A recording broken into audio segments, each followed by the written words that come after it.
Қайырлы кеш, достар. Жадыраш Мақұлбайдың YouTube арнасына қош келдіңіздер.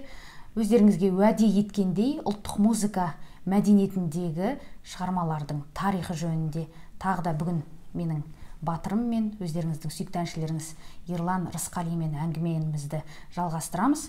Бүгін сонымен батырым, қандай әннің тарихы туралы айтамыз? Амансыздар ма, ардақты ағайын. Бүгін Абай атамыздың сегіз аяқ туралы айтайық. Ой, бәрекелді. Өйткені сегіз аяққа қатысты әңгіме көп. Біреу сегіз аяқ Абайдың әні дейді, біреу жоқ, Абайдікі емес деп жатады. Енді шын мәнісінде мына ел арасында кең тараған сегіз аяқ бұл Абайдікі емес, әуені Шәкәрімдікі. Абай өзінің сегіз аяқ деген өлеңін жазып, соған ән шығарып жатады. Сол Абайдың өзінің әні, ол мен осы әлеуметтік желіге орындап салған нұсқам бар. Абайдың өзінің әуені ол. Ол кішкене ойлы, өтте сондай байсалды, парасатты, жүрек салмақты. Әуенін айта кетейік. Мысалы, ол әуені былай: алыстан серімеп, жүректен тербеп, шымырлап бойға жайылған, қиядан шауып, қисынын тауып, тағыны жетіп қайырған, толғау 90 қызыл тіл, сөйлеймін десең өзің. Алтынай Жорабаева орындады ау деймін осы әнді, Алтынай эстрадада айтып шықты. Жалпы бұл әнді бізге жеткізген, бұл Абайдың өзінің әуені. Бұны бізге жеткізген Жүсіпбек Елебек деген қазақ сср халық әртісі, әнші атамыз болды. Сол кісінің аяулы жары Хабиба апамыз. Оны сен де өзіңде көрдің ғой, үйіне барып жүрген кезде. Хабиба апаны бұл әңгімесін мен білемін. Сен білесің, естідің өзің апаның аузынан. Көрермен де біле жүрсін дегеніміз ғой. Сол негізгі Абайдың әуені сол. Сол сәтте Абай өзінің жалпы ақын шәкірттеріне тапсырма беріп тұрған ғой. Мына бағытта өлең жаз, мынаны аударып алып кел деген сияқты. Сонда Шәкәрімға жастық туралы өлең жаз деп тапсырма берген екен. Сосын Шәкәрім қуанып келіп, жаңағы мен жаздым Абай аға деп жастық туралы өлеңін айтады. Осы қазіргі таңдағы кең тараған сегіз аяқтың әуенімен. Гауһардай көзі, бұлбұлдай сөзі, жаннан асқан бір пері, жүзі бар айдай, мінезі майдай, өзгеден артық сол жері, дариядай ақыл мол еді, жан ғашығым сол еді.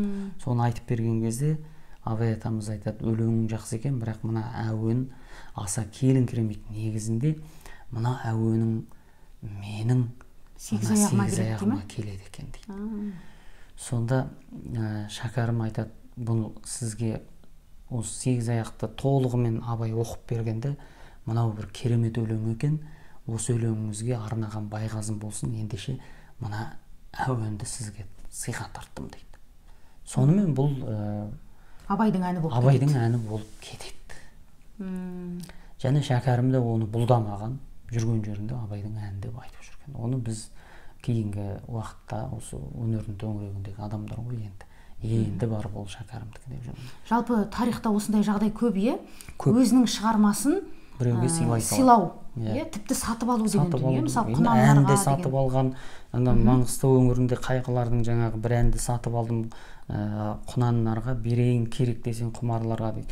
Сол сияқты біздің мына Арқа өңірінде Ақбидай деген ән бар. Сарерге сатып алған гигайымай, таусылды ақпан болмай бидайымай дейді. Сол жаңағы Сарер деп отырғаны бір алтын ер-тоқымға ән сатып алып отыр ғой. Әнді керемет бағалаған қазақтың. Анау құнан нарға сатып алып отыр. Мынау жаңағы алтын ер-тоқымға сатып алып отыр. Ондай дүние болған. Көп болған жаңа. Енді осы сегіз аяққа қатысты айтылатын әңгіме осы негізінде.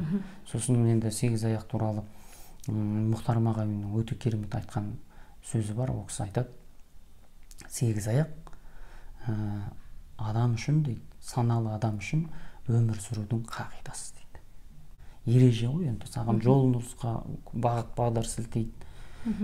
Бүйтпе, сөйтпе деген сияқты ғой енді. Ондай дүниелер көп. Адамдыққа шақырып, арамдықтан алыстататын, жақсылыққа үндейтін ән дейсің ғой. Иә. Мынау бір жақсы бір дерек болды. Ойларыңызға, көкейлеріңізге түйе жүріңіздер.